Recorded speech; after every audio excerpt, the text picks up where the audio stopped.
Seguindo agora aqui com outro assunto, porque a Anvisa ampliou a fiscalização sobre a importação e venda de canetas emagrecedoras e do princípio ativo desses medicamentos. 8 empresas foram interditadas por irregularidades, como falsificação de produtos e comercialização de itens com origem desconhecida. O uso de canetas emagrecedoras saltou 88% em 2025 em relação ao ano anterior, de acordo com o Conselho Federal de Farmácia. Um desafio cada vez maior para a Agência Nacional de Vigilância Sanitária, que fiscaliza a segurança desses produtos. Em 6 meses, o Brasil importou mais de 130 quilos de insumos farmacêuticos ativos, volume suficiente para a produção de 25 milhões de doses de canetas manipuladas. Entre janeiro e março, a Anvisa interditou 8 empresas. O objetivo é garantir que a população, ao fazer uso desses produtos, tenham o uso de produtos que produzam melhoria à sua condição de saúde e não que possam lhe colocar em risco. O reforço na fiscalização é a primeira etapa de uma série de medidas para garantir a segurança dos pacientes no uso desse tipo de medicamento. A revisão das orientações para importação, manipulação e controle sanitário do produto pode ser aprovada na próxima reunião do colegiado, na semana que vem. Uma operação da Polícia Civil do Rio de Janeiro mirou a venda ilegal desses medicamentos. Mandados foram cumpridos na capital e na Baixada Fluminense. Larissa de Souza e Tanã Machado foram presos por suspeita de comercializar os medicamentos sem autorização da Anvisa e de vender produtos falsificados nas redes sociais. A defesa do casal não foi localizada. A questão aqui é restrição do uso de produtos inadequados, de produtos que estão sendo desenvolvidos ou sendo formulados com más práticas de manipulação ou de fabricação. E olha, gente, a partir de agora, as empresas precisam informar aos funcionários sobre prevenção de doenças e também vacinação. A nova lei obriga as empresas a orientarem os trabalhadores sobre vacinação e promover ações de prevenção contra doenças como HPV, câncer do colo do útero, câncer de mama e de próstata. Além disso, garante o direito de se ausentar para fazer exames preventivos. Na empresa onde a Jéssica trabalha, essa já é uma realidade. É que a gente sempre teve essa liberdade de poder ir, mas não são todos os lugares que podem, que deixam, né? Então, tendo uma lei que dá essa obrigatoriedade para a empresa fazer, o funcionário se sente mais seguro, se sente mais protegido, né? E se sente mais acolhido. Os números reforçam a importância da medida. Só em 2024 foram diagnosticados mais de 1.800 casos de câncer de mama no Espírito Santo, com 385 mortes. O câncer de colo de útero teve 527 casos e quase 200 mortes. Para a proprietária da fábrica de roupas, onde a maioria de quem trabalha é mulher, a lei é importante porque valoriza a prevenção dessas e de outras doenças. Hoje, qualquer doença detectada de forma mais rápida, quanto mais cedo você conseguir detectar, mais fácil você consegue fazer um tratamento digno e, quem sabe, né, e a gente deseja que se cure. A lei foi sancionada pelo presidente Lula, publicada no Diário Oficial desta segunda-feira e já está em vigor. Ela não estabelece penalidades para as empresas, mas exige a garantia do direito de se ausentar para ir ao médico e a comunicação formal sobre as ações realizadas. E assim, permite a fiscalização tanto pela Justiça do Trabalho quanto por comissões, associações e sindicatos de trabalhadores. A legislação garante ao trabalhador até 3 dias de folga por ano, sem prejuízo do salário, para a realização desses exames. Segundo a especialista, o fator mais importante da nova lei é garantir que os direitos que já existem na CLT sejam conhecidos e cumpridos. É importante que os empresários eles se organizem para, por exemplo, melhorar a informação a respeito dessa possibilidade, criar um procedimento interno para estabelecer como é que o colaborador vai poder usar, né, desse direito de se ausentar para fazer esses exames e também dar conhecimento aos colaboradores quando houver as campanhas nos meses do Outubro Rosa e por aí vai. E olha só, gente, mais de 2,5 milhões de turistas devem visitar Vila Velha nos próximos dias. A maior festa religiosa do estado movimenta a cultura e a economia capixaba. À primeira vista, a venda de doces, salgados e camisas personalizadas no mesmo espaço pode não fazer muito sentido. Mas nesta doceria, aos pés do Convento da Penha, em Vila Velha, a combinação já virou tradição. Com o início da Festa da Penha, o movimento aumenta e a loja amplia o horário de funcionamento. Na Festa da Penha, a gente trabalha de domingo a domingo. E sempre na Festa da Penha a gente tem uma movimentação muito maior de pessoas passando por conta do oitavário, e no dia da Romaria, que é no sábado, aí bomba de verdade. E a gente fica aberto até de noite, meia-noite, 1, 2 da manhã, enquanto tiver movimento a gente está aberto. O aumento no movimento também chegou às hospedagens e hotéis da cidade. Nesta pousada perto do convento, os quartos para os últimos dias da programação já estão esgotados. A questão do impacto para nós é justamente nesse mês de abril, que é um período de queda na questão das reservas de hospedagem aqui. Então, dá um respiro para a gente nesse período que a gente consegue ainda manter uma ocupação boa. Vilma veio de Apucarana, no Paraná, a convite de uma amiga que mora há mais de 20 anos no Espírito Santo. A professora aposentada conseguiu acompanhar o início da festa, conhecer o convento e ficou encantada com a recepção e com a paisagem. Estou maravilhada com o que vi, ouvi, conheci e quero salvar a data para a Páscoa do ano que vem, para voltar a ver e comer e fazer tudo que eu não pude dessa vez. No ano passado, a Festa da Penha recebeu mais de 2.700.000 pessoas. Desse total, quase 4 em cada 10 vieram de fora da Grande Vitória. E a maioria gastou até R$200 com alimentação, transporte e artigos religiosos. Multiplicado por milhões de pessoas, esse dinheiro ajuda a explicar a importância do evento para a economia capixaba neste período do ano. A Festa da Penha, que agora é patrimônio cultural nacional, inspirou uma coleção de camisetas. Há 3 anos, esta marca, nascida em Vila Velha, aposta em peças com referências ao convento e aos símbolos do nosso estado. Nós temos capixabas no Brasil inteiro e no mundo inteiro. Então as pessoas querem, lá nos países estrangeiros, querem estar aqui nos outros estados do Brasil com alguma referência que seja autêntica do Espírito Santo. Elas são muito levadas para presente e elas são muito usadas aqui também. Agora vamos mudar de assunto, porque hoje é o Dia Nacional de Combate ao Bullying. E a gente traz números importantes sobre um serviço que poucos pais ainda conhecem, gente. A denúncia de crimes de bullying nos cartórios. Você sabia disso? Só que no Espírito Santo, em 2025, os cartórios de notas registraram 3.303 atas notariais, documento que pode ser utilizado para comprovar casos de bullying e cyberbullying. Um novo recorde histórico, viu? Na prática, o que isso representa? Que mais de 3.000 pessoas procuraram os cartórios para registrar provas que possam comprovar o crime de bullying. Os dados são do Sindicato dos Notários e Registradores do Espírito Santo. E olha só, há 11 anos foi criada a Lei do Combate ao Bullying nas escolas. E há 2 anos, o bullying se tornou crime no Brasil. Mas os casos de agressão nas escolas só aumentam, né?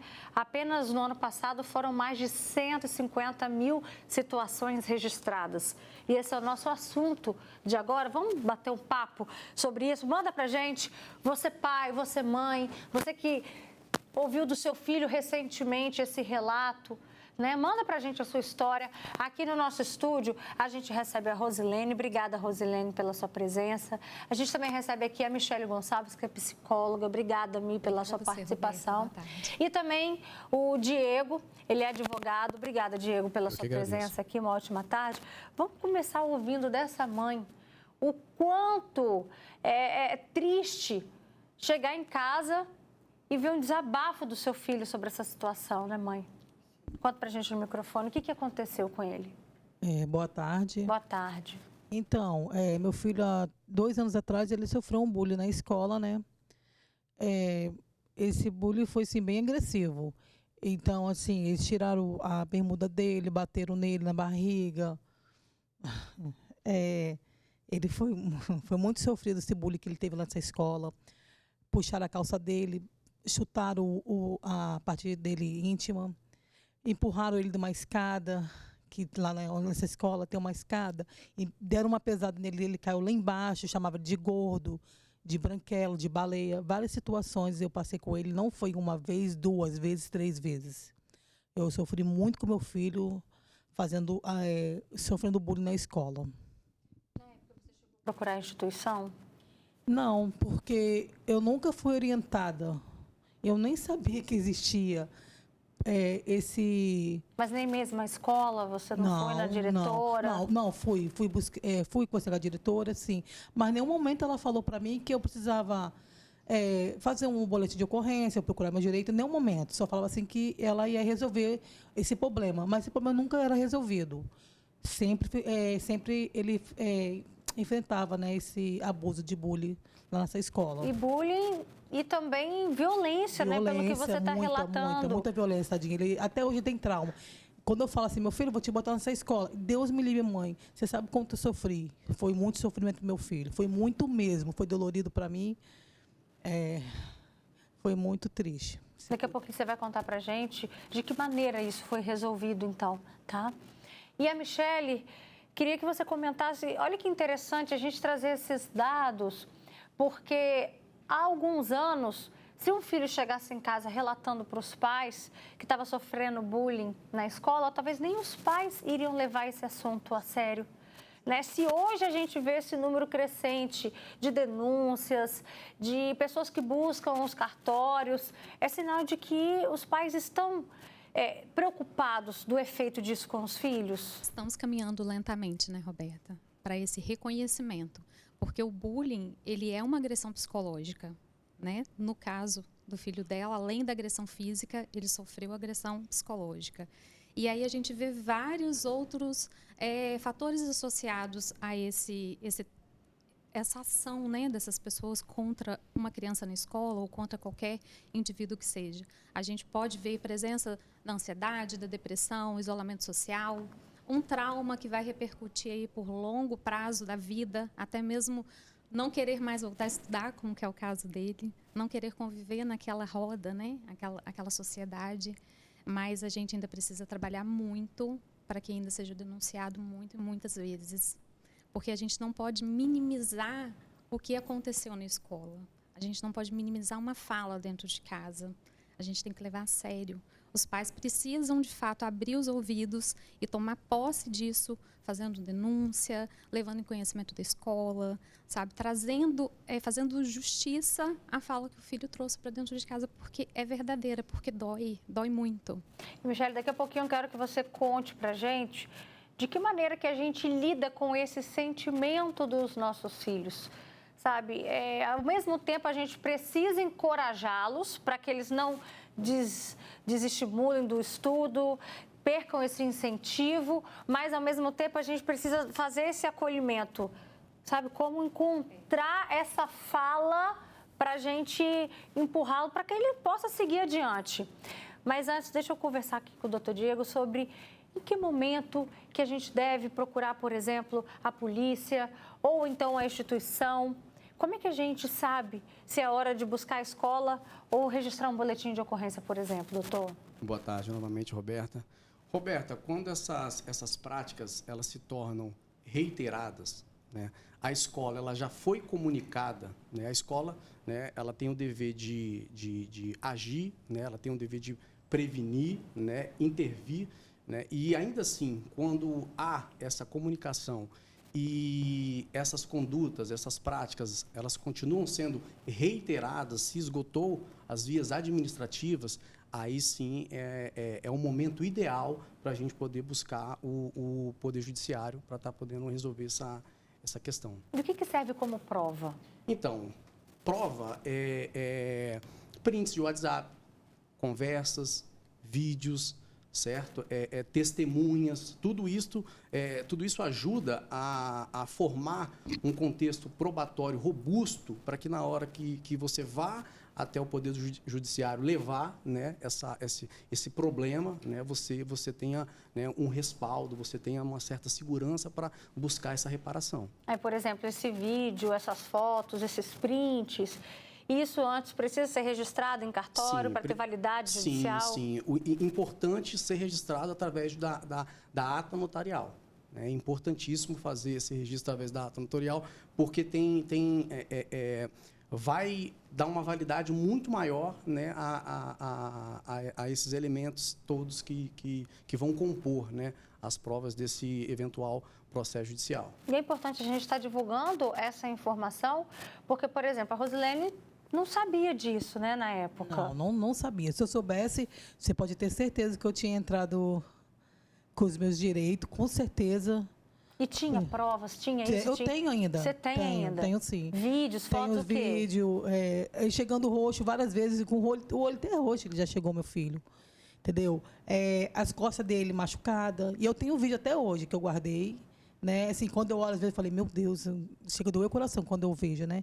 E se eu soubesse que existia essa possibilidade de fazer isso e registrar um boletim de ocorrência, ou mesmo que você falou, né, no cartório, né, que registra, eu tinha feito. Vai na polícia, faz o registro do boletim de ocorrência, e no cartório eu preciso autenticar todas as provas, não é isso? Todas as provas, exatamente.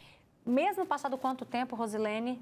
Vai fazer 3 anos agora. Mesmo passado 3 anos, é possível ainda, se ela quisesse hoje, doutor, fazer esse registro? Seria possível. Seria possível. Ainda assim, ela poderia fazer esse registro. Vamos ler os comentários aqui que chegaram para a gente? Minha filha foi excluída de vários grupos na escola. Chamaram ela de gorda. Boa tarde, Roberta. Os meninos que faziam isso com meu filho eram filhos de bandidos. Mas não deixei me intimidar não, viu? Pois a escola tinha medo. Pois eu falei que era para avisar que eu iria denunciar a policial civil. Foi aí que eles não queriam problema e resolveram com os filhos deles, se é que me entende, né? Pois eu morro pelos meus filhos. Pois é, os pais têm essa preocupação de defender os filhos, é claro, toda vez que eles estiverem precisando da gente, mas, ao mesmo tempo, a gente também precisa encorajá-los. De que maneira que a gente ensina eles a lidar com essas situações também, Michele? O primeiro encorajamento, Roberta, que precisa ter dos pais com os filhos é a porta aberta de um diálogo tranquilo. Então, é você deixar que o seu filho chegue, que ele te conte e que você esteja pronta a acolher. Acolher a dor que ele viveu, acolher o que ele está sentindo naquela hora. A raiva pode aparecer o medo, pode aparecer traumas do momento vivido. Então, esse é o principal, é você encorajar a falar. Depois você vai direcionar, né, o que fazer, como que você vai se comportar dentro da sala de aula com seus amiguinhos, falando que se acontecer novamente, você vai levar eles em conhecimento da escola, né? Então, assim, direcionar é o segundo passo, né, do que fazer além do bullying que eu sofri. Né? Primeiro eu vou conversar com os meus pais, ter essa porta aberta para negociar, para conversar a minha dor, saber o que pode ser feito com meu pai e com a minha mãe, trazer eles para junto para tentar solucionar comigo e o segundo passo é direcionar eles para que esse ambiente fique mais leve o possível. Mas e aí, a gente fala o que para os meninos, né? Para as meninas, Rosilene? Eu fico pensando como é que você fez para que ele voltasse, por exemplo, a querer estudar, seguir os estudos, porque e aí? Olha, nunca mais conversa com esse menino, ou não, se ele te chamar de feio, chama ele de feio também. A gente não sabe muito como agir diante dessas situações. É necessário, dependendo da profundidade dessa dor, desse trauma, Roberta, também encaminhar para um aconselhamento terapêutico, que uma psicóloga possa entrar nesse meio, conversar com essa criança, orientar também, falar, né, trazer para junto de entender o que ele está sentindo, nomear as emoções daquele momento, né? Então, assim, não desencorajar ele de enfrentar. Então, os pais precisam ter um comportamento de segurança. O que seria isso?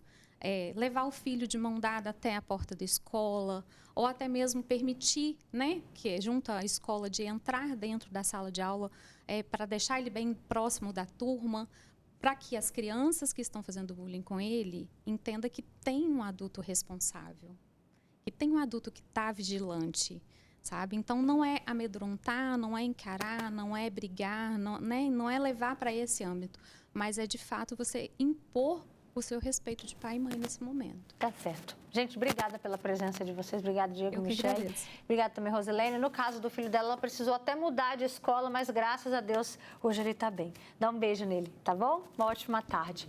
Vamos seguindo agora aqui. Vou chamar a nossa Batalha das Receitas. Vamos lá, roda a vinheta.